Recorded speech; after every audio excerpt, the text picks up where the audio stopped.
अस्सलाम वालेकुम, मैं हूं आबिद अंदलीब। नाजरीन, जियो की, हामन मीर की और तमाम उस ग्रुप की एक बहुत बड़ी साजिश, बहुत बड़ी मुनाफ़िकत बेनकाब हुई है। वो किस सूरत में हुई है वो पकड़ ली हमने, उसको आपके सामने रखेंगे।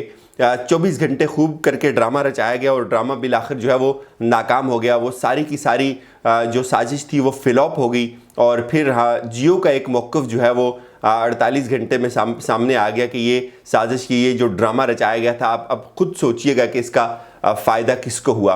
हामन मीर साहब को पता था उनको किसने निकाला, जियो को भी पता था कि जियो ने हामन मीर को क्यों ऑफ एयर किया। इसके बावजूद भी जो इदारों के ख़िलाफ़ हमले होते रहे, जो इंटरनेशनल मीडिया तक बात पहुँचाई, जो भारत के मीडिया ने इसको उछाला कि हामन मीर को जो है वो ऑफ एयर कर दिया एजेंसीज़ के प्रेशर की वजह से जियो ने।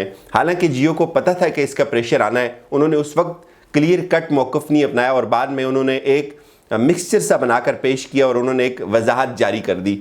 रात को हम देखते थे कि एहतजाज होगा और मैं बड़ा मुझे यकीन था कि उस एहतजाज में इदारों के ख़िलाफ़ बात की जाएगी, उसमें ISI को कहा जाएगा कि आपने हमें प्रेशर दिया। और मैं ये भी सोचता था कि क्या पता वो एहतजाज ये किसी ISI के या GHQ के दफ्तर के बाहर करेंगे, चूँकि तो ये तो बड़े दिलेर और बड़े जो है वो दबंग किस्म के एंकर हैं। ये तो कहते होते थे दूसरी पार्टियों को कि ये एहतजाज जो है वो अब GHQ के बाहर होगा। ये मैंने खुद उनकी स्क्रीन पर सुना है, लेकिन कल ऐसा बिल्कुल भी नहीं हुआ। चूँकि इससे इसलिए नहीं हुआ, उनको पता था कि उनको किसने निकाला है, लेकिन उन्होंने ये साजिश करनी थी, उन्होंने ये ड्रामा रचाना था, पाकिस्तान की साख को मुतासर करना था। और यहाँ एक बात चलती है कि बहुत सारे साफ़ी जो है वो पैसे लेते हैं। मुझे नहीं पता भाई, मैं तो आपके सामने सिर्फ लॉजिक रखता हूँ, मैं तो सिर्फ आपके सामने वो बात रखता हूँ जो मंतक के तहत आपको समझ आएगी। ना तो मेरा ये काम है कि मैं आपको ये बताऊं कि कौन किससे पैसे ले रहा है, और ना मेरे इतने वसाइल हैं कि मैं इसकी तहकीक कर सकूं। हाँ, ये ज़रूर है, बहुत अरसे से ये बात चल रही है, इसकी तहकीक होनी चाहिए। ये अनफॉर्चुनेट है कि अभी तक नहीं हुई, और ये खारिज इम्कान बात नहीं है कि यहाँ लॉबीज़ होती हैं, लोग पैसा पकड़ते हैं, NGOs की सूरत में पकड़ते हैं, और ये सारी चीज़ें हमारे सामने बाहर आई हैं। अभी जो लास्ट टाइम श्रीवास्तव ग्रुप की एक इंडिया की जो एक बहुत बड़ी मुहिम थी, उसके ज़रिए भी हमें पता चला कि किस तरह से जो है वो पैसे लिए जाते हैं। तो इसमें कोई दूसरी राय नहीं है, लेकिन कम से कम ये मैं आपको नहीं बता सकता कि कौन किससे कितना पैसा लेता है। मैं सिर्फ आपको एक लॉजिकल एनालिसिस दे रहा हूँ अभी कि ये जो साजिश है, ये जो ड्रामा रचाया गया, इसके पीछे क्या मुहर्रिकात इन्वॉल्व थे। उन्होंने कल अपनी जितनी भी ट्वीट्स की, इदारों के ख़िलाफ़ की, जितना भी उन्होंने बयानियाँ घड़ने की कोशिश की, उसमें यह कहा गया कि ISI के प्रेशर की वजह से हामन मीर को जो है वो जॉब से बरतरफ किया गया। उसके बावजूद भी जब इतना कुछ मोमेंटम डेवलप हो गया मीडिया पे, सोशल मीडिया पे बड़े बड़े लोगों ने इस पर ट्वीट्स किए, नून लीग इसकी हमायत में आ गई, और मुझे लगता है कि सबसे ज़्यादा नुकसान जो था हामन मीर के ऑफ एयर होने का, वो पीपल्स पार्टी और नून लीग को और मौलाना फजलुर रहमान को हो रहा था। इसलिए उनकी बेचैनी तो समझ आती थी, लेकिन उसके बावजूद भी टॉक शो तो चलता रहा। कोई दूसरे एंकर आए, उन्होंने उस पर प्रोग्राम किया, एक टिकर भी नहीं चला, जियो ने एक लफ्ज़ भी नहीं बोला।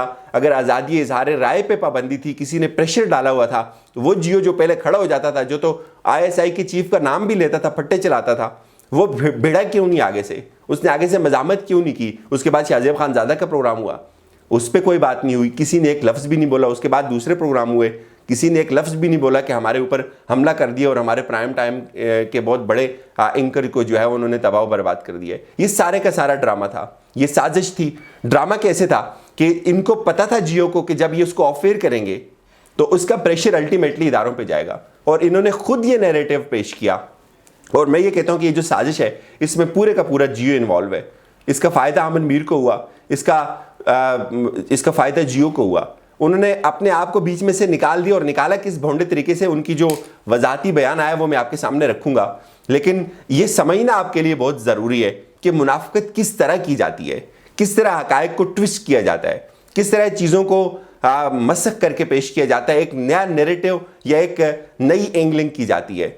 एहतजाज ख़त्म होने के बाद जियो ने अपनी खामोशी को तोड़ा, और जब जियो ने उनको एहसास हुआ कि भाई हामन मीर तो बड़े जहादी थे, उन्होंने तो ISI की बात ही नहीं की, अब एहतजाज हामन मीर के टॉक शो को बहाल करने के लिए हो रहा है और इल्ज़ाम ISI पे लगाया जा रहा है। और आप मुनाफ़िकत देखें, एहतजाज जियो के दफ्तर के बाहर हो रहा है, और उसमें जो कंटेंट है, उसमें जो तकरीरें हैं, वो जियो की इंतज़ामिया के ख़िलाफ़ की जा रही हैं। उसमें जियो को कहा जा रहा है कि आपने हामन मीर का प्रोग्राम क्यों ऑफ एयर कर दिया।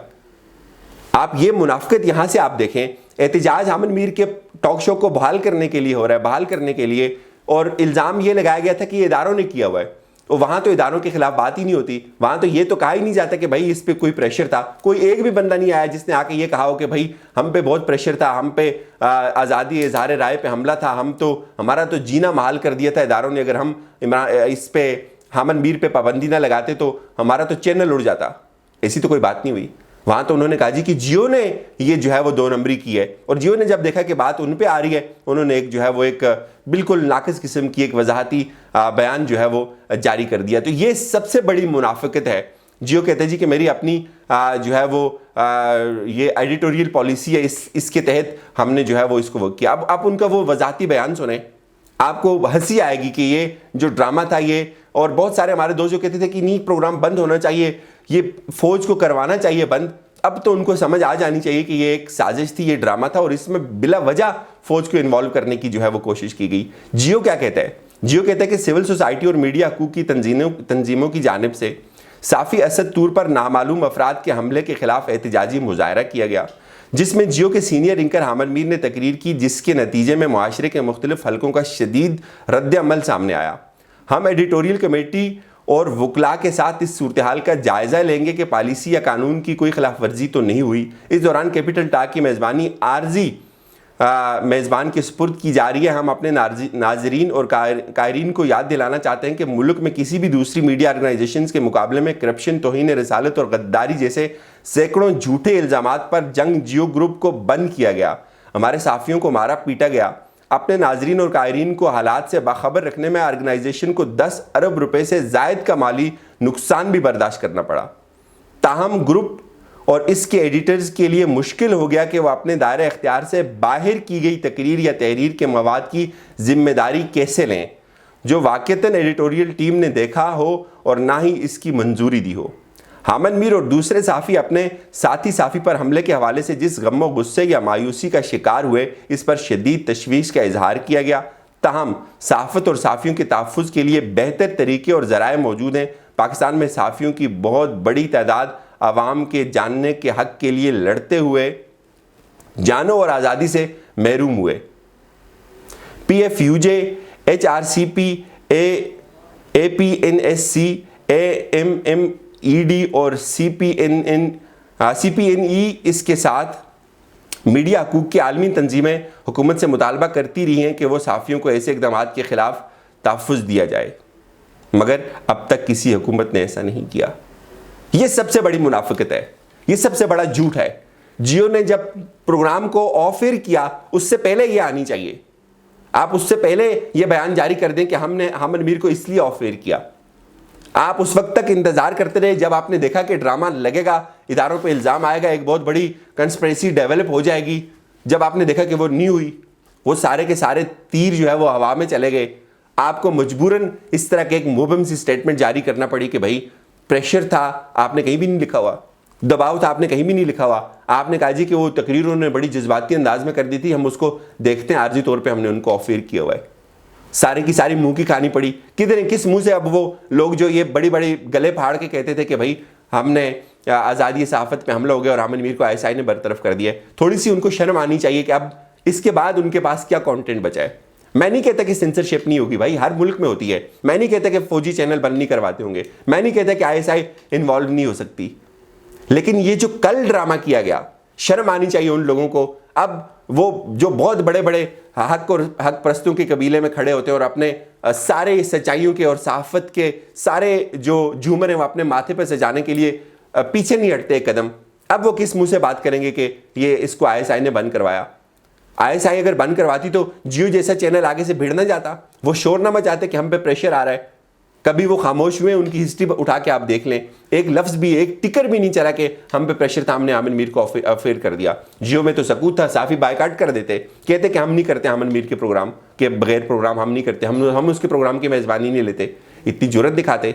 ऐसा कुछ भी नहीं हुआ। लेकिन जब उन्होंने देखा साजिश फ्लॉप हो गई है, ड्रामा जोर नहीं पकड़ रहा, आगे कोई मोमेंटम बन नहीं रहा और बात अल्टीमेटली जियो की इंतज़ामिया पे आ रही है, तो उन्होंने एक बिल्कुल एक मिक्स अचार जो है वो बनाकर पेश कर दिया। वरना हमें पता नहीं है ये किस तरह से गले फाड़ते होते हैं, किस तरह से शोर करते होते हैं। तो ये वो साजिश थी जिसमें इन्वॉल्व था खुद जियो और जिसका फ़ायदा अल्टीमेटली हामद मीर को हुआ, लेकिन हमने इसको एक्सपोज कर दिया आपके सामने। इजाज़त दीजिए, अपना ख्याल रखिएगा, खुदा हाफिज़।